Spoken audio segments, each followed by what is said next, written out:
This is Dr. Anshita. Today is World Diabetes Day, so I thought I will talk about pre-diabetes, यानी कि diabetes होने के पहले वाली वो स्टेट, जिस स्टेट में बहुत सारे इंडियंस यंग और ओल्ड और मेल और फीमेल और कोई कोई बच्चे भी आने लगे हैं आजकल। तो उसकी क्राइटेरिया क्या है सबसे पहले वो बताती हूँ। अगर फास्टिंग ब्लड शुगर 100-120 के आसपास आ रही है, 120 के ऊपर भी थोड़ी सी जा रही है, बॉर्डर पे है, that is pre diabetes. Then अगर आपका HbA1c 5.7 या 5.8 से लेके 6.5 के रेंज में, दैट इज़ प्री डायबिटीज़। 6.5 के ऊपर is definitely diabetes. Then triglyceride अगर 175 अबव आ रहा है, that means you may have diabetes. Triglyceride अगर और हाई है, जैसे कि अगर कुछ 300, 400, 500, तो definitely you need treatment also. तो ये उसके मेन क्राइटेरिया है। There is a thing called metabolic syndrome, जो कि बहुत सारे इंडियंस में पाया जाता है, स्पेशली इंडियन मेल।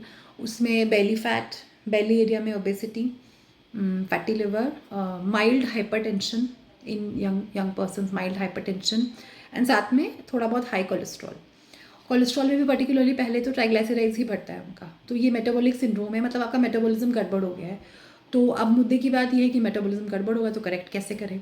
तो इसमें डाइट चेंजेस क्या करने हैं वो मैं आपको बताती हूँ। प्री डायबिटीज़ और metabolic syndrome they go hand in hand, they go together. तो दोनों का डाइट और ये सब सेम ही है। तो मैं बताती हूँ आपको। सबसे पहले तो आपको अपनी डाइट में से जो वाइट वाले कार्ब्स हैं, जैसे आप बहुत सारा चपाती, बहुत सारा बिस्किट, टोस्ट, खारी, ब्रेड और मैदे की चीज़ें, या मैदा ना भी खा रहे हो, गेहूँ का ही खा रहे हो, तो वो जो वाइट कार्ब्स हैं बहुत सारे, या बहुत सारा चावल का पोर्शन खा लेते हैं, ये आपको कम करना है। आपको अपनी डाइट में कार्ब्स थोड़े से कम करने हैं, करीब 20 to 30% रिडक्शन आपको करना है। जैसे लोग नाश्ते में रोज़ बहुत सारा पोहा खा लेते हैं, या सुबह सुबह उठ के बहुत सारे चाय के साथ बिस्किट्स और टोस्ट खा लेते हैं। वो सोचते हैं कि वीट का है तो नुकसान नहीं करेगा, ऐसा नहीं होता है। बेकरी की जो भी चीज़ें हैं वो प्रोसेस्ड वीट ही है, और उसको बनाने के लिए बहुत सारे केमिकल्स भी एडेड है, तो ये अच्छा तो नहीं है। और मैदा तो कतई नहीं खाना है।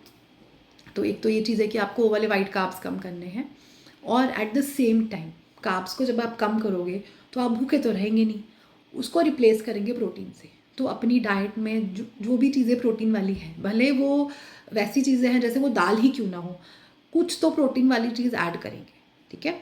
जैसे कि आपने सत्तू ऐड किया, या आपने दालें, बीन्स, स्प्राउट्स ये ऐड करें। और अगर आपके पास नॉनवेज खाने की लग्जरी है कि आप रोज़ खा सकते हैं रेगुलरली, तो कम से कम बॉइल्ड एग्स ऐड करिए। तो आप प्रोटीन वाली चीज़ें ऐड करिए और कार्बोहाइड्रेट वाली चीज़ें थोड़ी सी कम करिए। आप ये नहीं कर सकते कि हमने एक चीज़ घटाई और दूसरी नहीं बढ़ाई, क्योंकि फिर आप भूखे रह जाएंगे, और जब आप भूखे रहेंगे तो आप दिन भर खाने के बारे में सोचेंगे, and you might end up eating some junk. Fruits का इंटेक आपको लिमिट करना है, दिन में 1 फ्रूट खा सकते हैं। ज़्यादा फ्रूट्स नहीं खाना है, क्योंकि फ्रूट्स में भी थोड़ा बहुत शुगर होता है। इसके अलावा दूध, प्लेन मिल्क का इंटेक आप कम करिए, क्योंकि दूध में चीनी होती है, लैक्टोज जो है वो एक फॉर्म ऑफ शुगर है।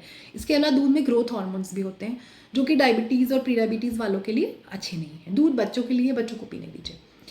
तो एक तो ये हुआ कि आपको वाइट कार्ब्स कम करने हैं, एट द सेम टाइम आपको प्रोटीन ऐड करने हैं। इसके अलावा पेट भरने के लिए, पेट हमेशा भरा रहे, सेटिस्फैक्शन हो, उसके लिए आप अपनी डाइट में फाइबर, सैलड के बड़े पोर्शंस, इसके अलावा दही, छाछ, ये सारी चीज़ें ऐड करिए। जैसे कि आपने रायते का एक बड़ा सा बोल लिया और आपने चपाती थोड़ी सी कम करी।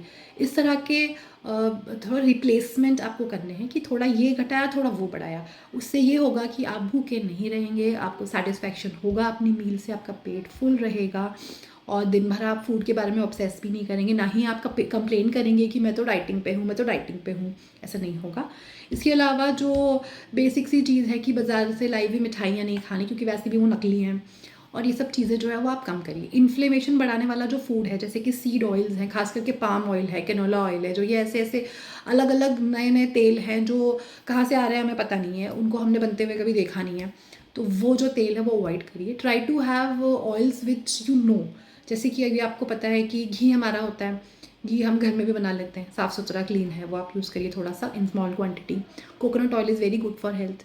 मस्टर्ड और ये सारे ऑयल हैं जो ट्रेडिशनली हम इंडियंस यूज़ करते हैं, वो आपके सामने भी निकाल के दिए जाते हैं, तो वो आप थोड़ा बहुत यूज़ करिए। पर ओवरऑल जो फैट, ऑयल, ये सब चीज़ें, उनका इंटेक कम ही होना चाहिए।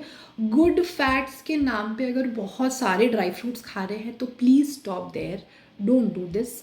आप ड्राई फ्रूट्स उतने ही खाइए, जैसे कि 10 से 15 ग्राम पर डे, इससे ज़्यादा मत खाइए, क्योंकि हमारी डाइट में इतना फ़ैट जो हम खा रहे हैं उतना हम कैलोरी बर्न नहीं करते हैं। ट्राइग्लाइसराइड्स जो होता है ना, वो उसके लिए कई लोग कोलेस्ट्रॉल की दवा लेने लगते हैं, क्योंकि वो कोलेस्ट्रॉल की रिपोर्ट में आया तो कोलेस्ट्रॉल की दवा लेने लगते हैं। पर मैं आपको बताऊं कि ये गलत ट्रीटमेंट है। ट्राइग्लाइसराइड्स कोलेस्ट्रॉल की दवा से कम नहीं होगा, क्योंकि वो कोलेस्ट्रॉल है ही नहीं, वो एक्स्ट्रा कैलोरीज है। वो कैलोरी जो आपने खाई लेकिन बर्न नहीं करी, वो एक्स्ट्रा कैलोरी जो है वो ट्राइग्लाइसराइड्स है, मतलब वो कार्बोहाइड्रेट वाला पोर्शन है। तो उसको कम करने के लिए आप कोलेस्ट्रॉल के टैबलेट, स्टैटिन्स वगैरह मत खाइए। आप इस बात पे ध्यान दीजिए कि आप अपनी डाइट करेक्ट करिए। अगर कोलेस्ट्रॉल के सारे ही पैरामीटर गड़बड़ हैं कि LDH बढ़ा हुआ है, बाकी के पैरामीटर्स भी गड़बड़ है, तो डेफिनेटली आपको डॉक्टर दवाई देंगे। अब दवा आपको होम्योपैथी लेना है, एलोपैथी लेना है, आयुर्वेदिक लेना है, आप जो भी लेते हो वो आपकी चॉइस है। लेकिन ये बात समझ लीजिए कि ट्राइग्लाइसराइड्स ही बढ़ा है, मतलब प्री डायबिटीज़ वाली स्टेट है, तो कोलेस्ट्रॉल की गोली कोई हेल्प नहीं करेगी। आप एक भ्रम में रह जाएंगे कि मैं तो गोली खा रहा हूँ, मैं तो ठीक हो रहा हूँ, पर आप ठीक नहीं होंगे और वो बढ़ता जाएगा। Plus it will create diabetes in few years, plus also a risk for the cardiovascular disease, heart के लिए भी रिस्क है। तो ये आपको करना है। अब बात करते हैं लाइफस्टाइल चेंजेस की।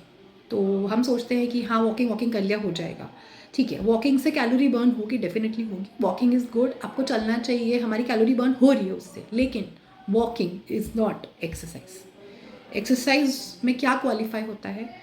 जहाँ आपका हार्ट रेट बढ़ रहा है, जहाँ आपके बॉडी की मूवमेंट्स हो रही है, आपके जॉइंट की मूवमेंट्स हो रही है, आपकी मसल्स कुछ लिफ्ट कर रही हैं, मूव कर रही हैं, कुछ कैलोरी बर्न कर रही हैं एक्स्ट्रा, जहाँ आप थोड़ा थक रहे हैं, थोड़ा सा हाफ रहे हैं, इस तरह की चीज़ें जो है। अब उसमें डांसिंग भी आ गया, उसमें आपका रनिंग भी आ गया, उसमें आपका स्ट्रेंथ ट्रेनिंग भी आ गया, पिलाटेस आ गया, बहुत स्पोर्ट्स भी आ गए। तो अगर एक्सरसाइज करनी है तो ढंग से एक्सरसाइज करिए। अब वॉक को एक्सरसाइज मत बोलिए। वॉकिंग इज़ ओके, आपको चलना चाहिए, क्योंकि आजकल लोग फ्लैट्स में रहते हैं, हमारी मूवमेंट इतनी होती नहीं है, और जितना खा रहे उतना बर्न तो नहीं कर पा रहे। सो वॉक भी करिए, थोड़ा एक्सरसाइज भी करिए, फिटनेस पे ध्यान दीजिए, पेट अंदर करिए, और आपका प्री डायबिटीज़ जो है वो रिवर्स हो सकता है। उसके अलावा अगर उससे नहीं रिवर्स हो रहा है और genetic factors are there, genetically आपको डायबिटीज़ है, तो then we offer treatments, that is homeopathic medicine to reduce triglycerides, reduce blood sugar and other parameters, even for the metabolic syndrome.